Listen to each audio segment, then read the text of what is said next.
fire, millions in the path of severe storms. Reports of multiple tornadoes touching down. Texas slammed by heavy rain and strong winds.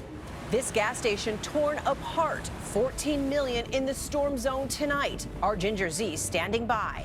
Breaking news, the investigation underway right now. 4 children killed. There's a strange odor in the house. The dangerous pesticide under their home.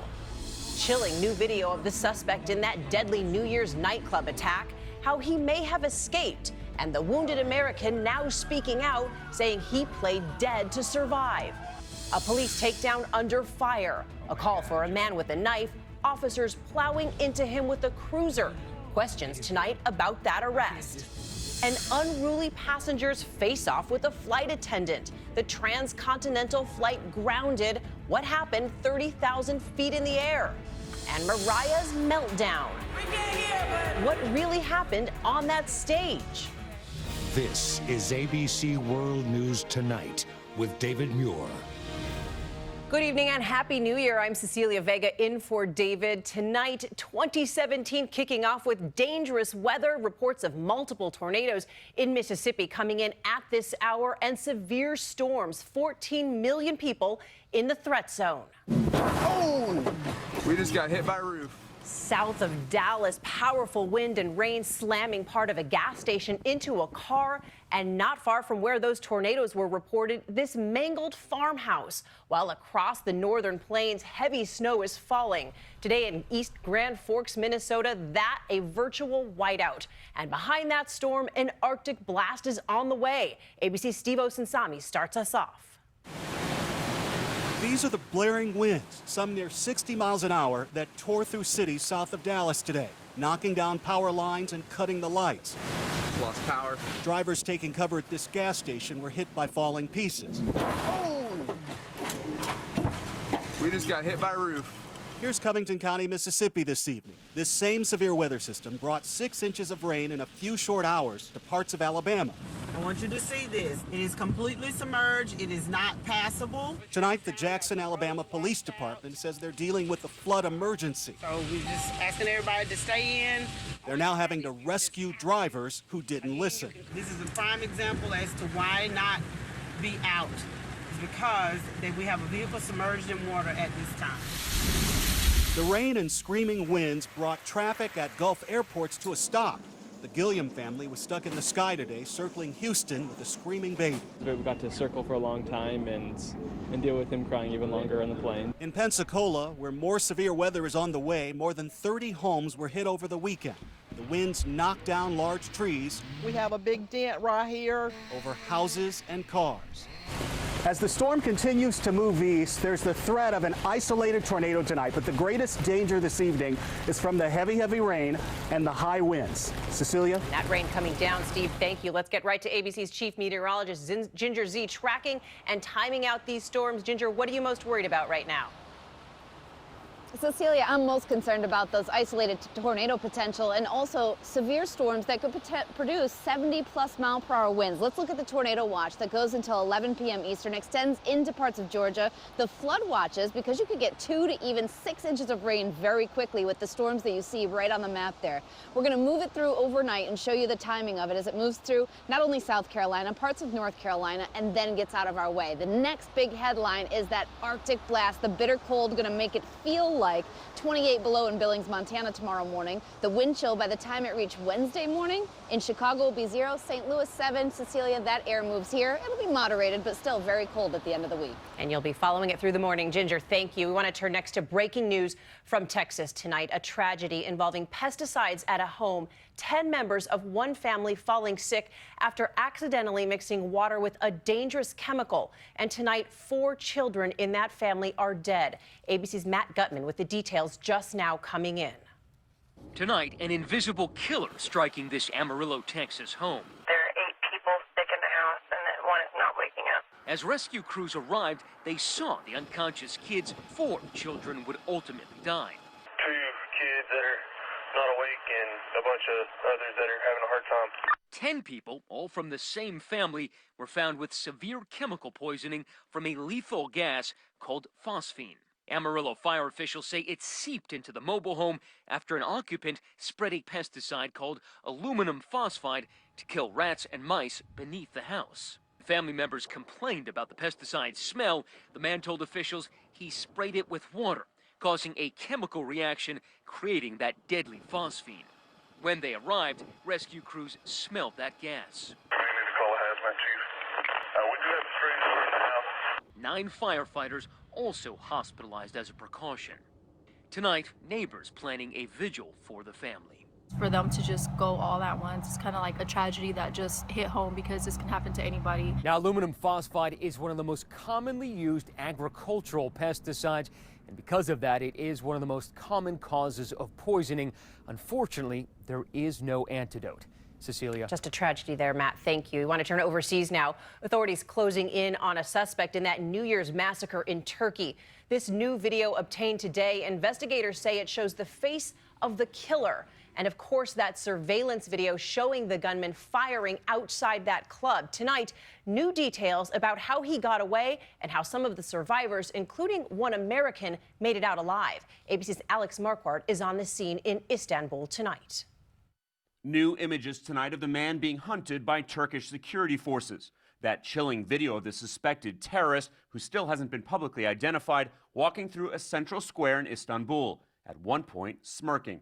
He's believed to be the one who started firing an automatic weapon outside the popular upscale Reyna nightclub on New Year's. He then raced inside and over the next 7 minutes coldly murdered at least 39 people. In this image, he appears to be taking off his jacket. Sources telling us they believe he changed in order to help in his escape. He's later seen wearing lighter clothing. Then they suspect he limped while fleeing the club in order to blend in. From the club, appearing to take a taxi under half a mile away. He gets out warily, his eyes darting around, and walks away slowly. In his wake, a massacre. Dozens were wounded, including American Jake Rock, who said he pretended to be dead. He left Istanbul today. All I can say is it's a massive tragedy. This is very unfortunate. We met 18-year-old Omer Özturk, who was at the club with 6 of his friends. He told us there was chaos as constant gunshots rang out, people stampeding, crushing each other, many jumping into the waters of the Bosphorus next to the club. ISIS said their soldier carried out this attack because of Turkey's actions against them in Syria and because this club was hosting, quote, Christians celebrating their apostate holiday, meaning New Year's. The sad irony is that almost all of those who were killed were Muslims. Cecilia? Alex Marquardt following this story for us from the beginning. Thank you. Next, President-elect Donald Trump is back in New York after his holiday in Florida and back on a Twitter spree. From his jab at Chicago's mayor to his gripe about a book cover photo, ABC's Mary Bruce has more from the White House. After ringing in the new year at his annual bash in Florida, the president-elect is back home in Trump Tower and back on Twitter, weighing in on the surging murder rate in Chicago. Tweeting, if mayor can't do it, he must ask for federal help. A record-setting 762 murders last year. With 18 days until his inauguration, Trump's taking another victory lap. Tweeting, various media outlets and pundits say that I thought I was going to lose the election. Wrong, it all came together in the last week. And he's complaining about a new book on the election, saying they used the worst cover photo of me. But tonight, the big question, what will Trump reveal about the Russian hacking? I also know things that other people don't know, and so they cannot be sure of the situation. Like what do you know that other people don't know? You'll find out on Tuesday or Wednesday. Trump is still pushing back against the conclusion of 17 U.S. intelligence agencies that Russia was behind the hacking. I know a lot about hacking, and hacking is a very hard thing to prove, so it could be somebody else. President Obama has just counterpunched with sanctions, but will Trump keep them? His team says they're waiting on a full White House review. The idea that we're jumping to conclusions before we have a final report is frankly irresponsible. But for now, Trump says there's only one way for sure to prevent cyber attacks. You know, if you have something really important, write it out and have it delivered by courier the old-fashioned way. Because I'll tell you what, no computer is safe. And Mary Bruce joins us now from the White House. President-elect Trump had a very busy day on Twitter. Late tonight, He's weighing in with some strong words for North Korea. That's right, Cecilia. Trump's responding to North Korea's claim that it's preparing to test a long-range missile that could reach the U.S. Trump just tweeting that it won't happen. Cecilia? Okay, Mary, thank you. We want to turn next to a police arrest playing out on Facebook Live. Tonight, questions about whether Buffalo police used the right tactic. An officer using a police cruiser to ram a suspect allegedly armed with a knife. ABC's Lindsay Davis picks up the story from here. An investigation is underway tonight after this video was posted on Facebook Live of a police officer intentionally plowing into a man with his SUV. Watch again. At first, the SUV reverses, then accelerates forward. The man tries to run away, but is rammed by the SUV. It happened in Buffalo, New York on Saturday afternoon. Sheila Woodard shot the video on her cell phone.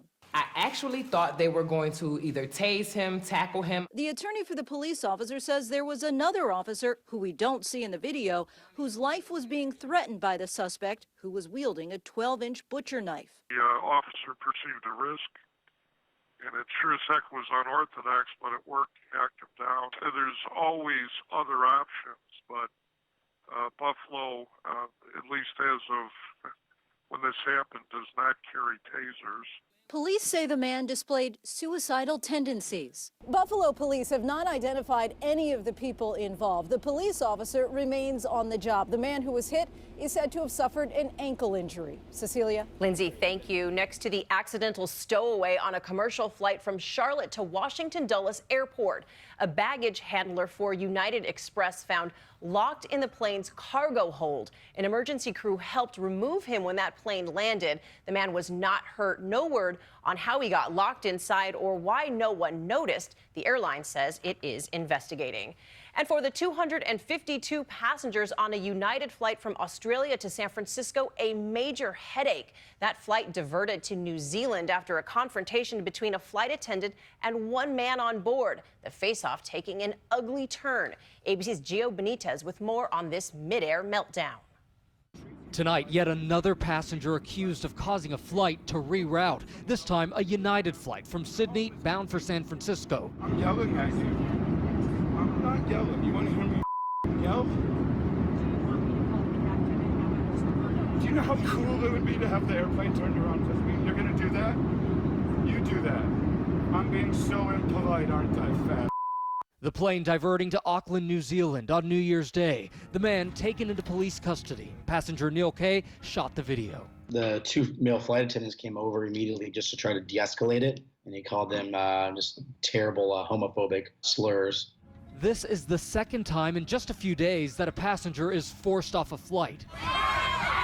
This video appears to show one passenger hitting another. A couple from Minnesota arrested and taken off that Delta flight.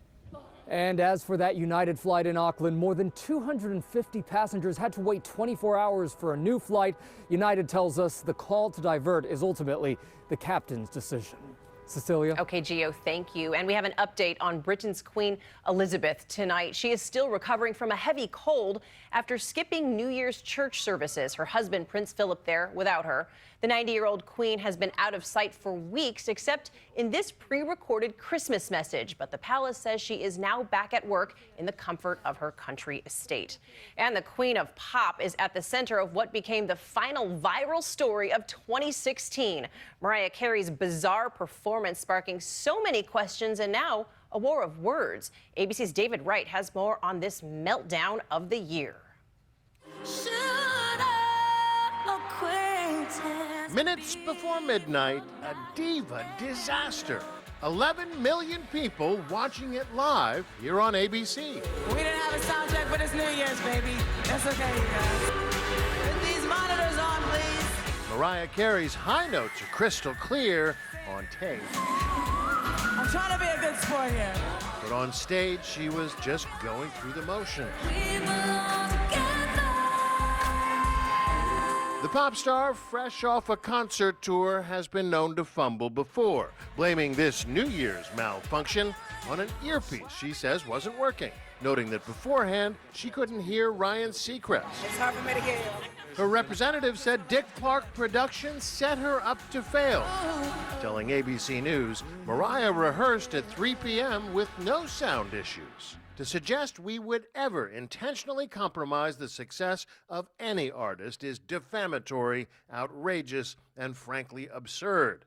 2016's Last Victim was one of the more sympathetic reviews on Twitter. I tried to sing along with Mariah Carey, but even Mariah Carey can't sing along to Mariah Carey. True enough, last night fans caught in the lip-sync cam at the Indiana Pacers game did about as well as the diva herself, New Year's Eve. You just don't get any better. David Wright, ABC News, New York.